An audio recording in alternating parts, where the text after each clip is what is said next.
They say love makes you blind. But what happens when that same love turns you into someone's punchline online? Imagine standing right behind the person you trust most, laughing together, sharing a moment you think is private, only to find out later that you were the subject of a cruel joke captioned for the world to see. That's what happened to me, and I still remember the exact hollow feeling in my chest the moment I realized I had been turned into a prop.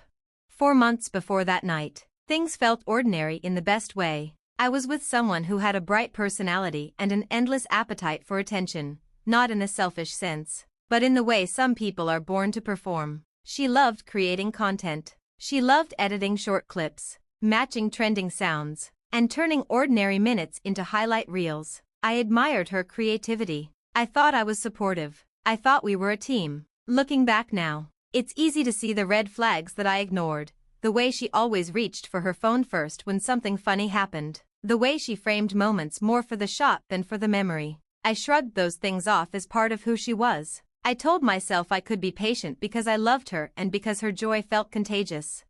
That Sunday started like any other. We met some friends for dinner at a small, well-lit place downtown, the kind of place that begs for photos. She was in her element, laughing loudly, slipping lines into a new video idea, asking people to act natural while she filmed. I went along because I loved watching her light up. There were a few photos and a couple of short clips. I remember thinking she looked radiant, the way the light hit her hair, the way her laugh filled the room. At the time, those little moments felt like evidence of a life I wanted to be part of, not a script I was being asked to play a part in.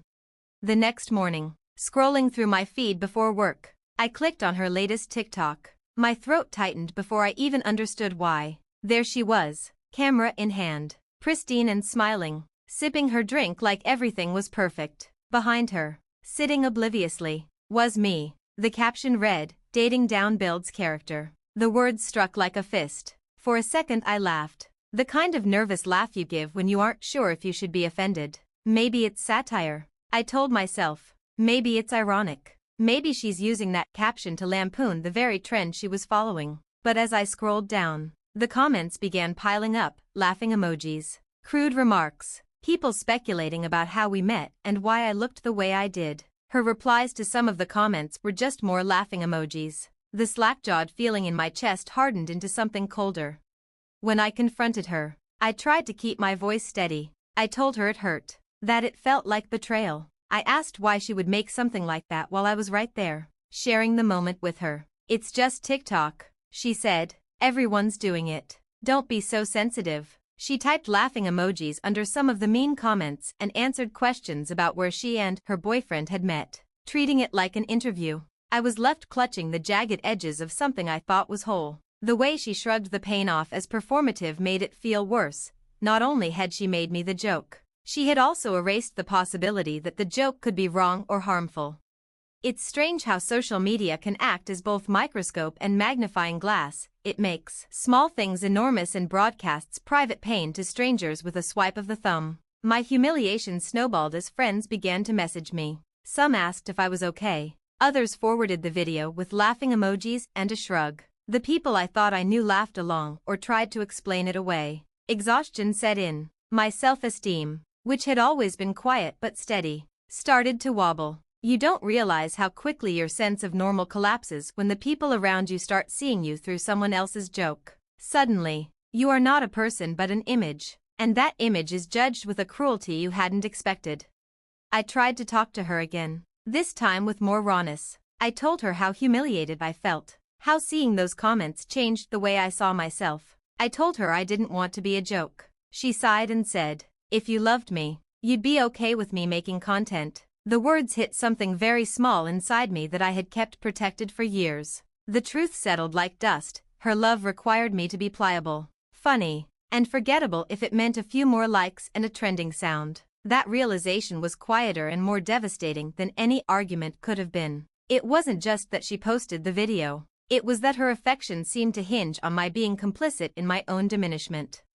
In the days that followed, she posted more. She leaned into the persona the internet rewarded her for, witty, edgy, a little irreverent. She started using my presence as bait for attention. I found myself avoiding being in photos with her because I worried how she might caption them. I stopped going out with her as often because I didn't want to risk becoming a punchline again. These were small shifts at first, almost imperceptible, but each one widened a gap between us. The boundary lines of what I would accept blurred, and the more I bent, the more I realized I was losing parts of myself in the bending.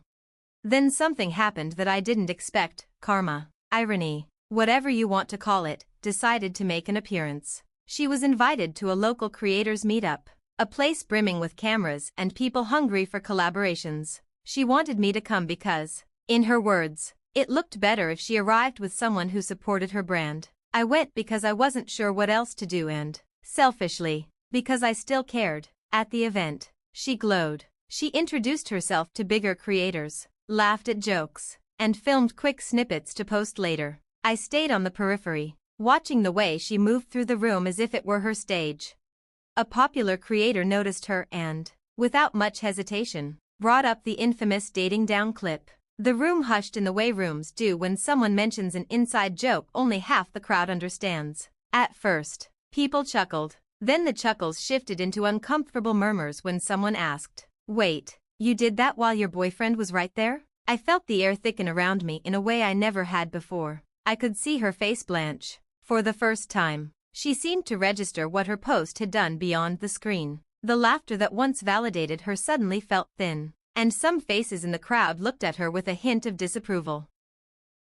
Watching her process that moment made me realize that the audience she chased didn't care about the people she hurt to get there. They only cared about entertainment. Social media's applause is fickle. It applauds at the surface and rarely looks deeper. That night she smiled less. She laughed with her mouth closed in a way I'd never seen. Later, she tried to downplay it, making small jokes about how people overreact. But her defenses felt thin. In a way, I almost pitied her. Not because what she did was forgivable, but because her hunger for attention had made her numb to the consequences of her actions. I made a choice then that surprised even me. I didn't want to be a permanent feature in a life curated for applause. I didn't want to be the man in the frame who existed to make someone else's content relatable. So I left. I didn't throw things or stage a dramatic exit. I simply told her I couldn't be her prop anymore and walked out of the places we used to go together. It was quiet and deliberate. Like closing a chapter with a soft click. Walking away felt both terrifying and liberating. The days after felt heavy with silence, but the silence itself was a kind of relief, the relief of not having to pretend that being degraded for laughs was acceptable. After I left, the fallout was immediate. People who had once applauded her humor turned on her when they learned there was a real person behind her jokes, a person who had feelings and a life beyond the screen. My anonymous post about what happened resonated with thousands. People sent messages, stories, and thanks for sharing. They told me how they, too, had been made light of by partners who thought it was funny. They described the slow unraveling of dignity when affection is conditional on being amusing. Those messages were balm. They reminded me I wasn't alone in feeling small when someone you love uses your vulnerability as content. Her follower count started to dip.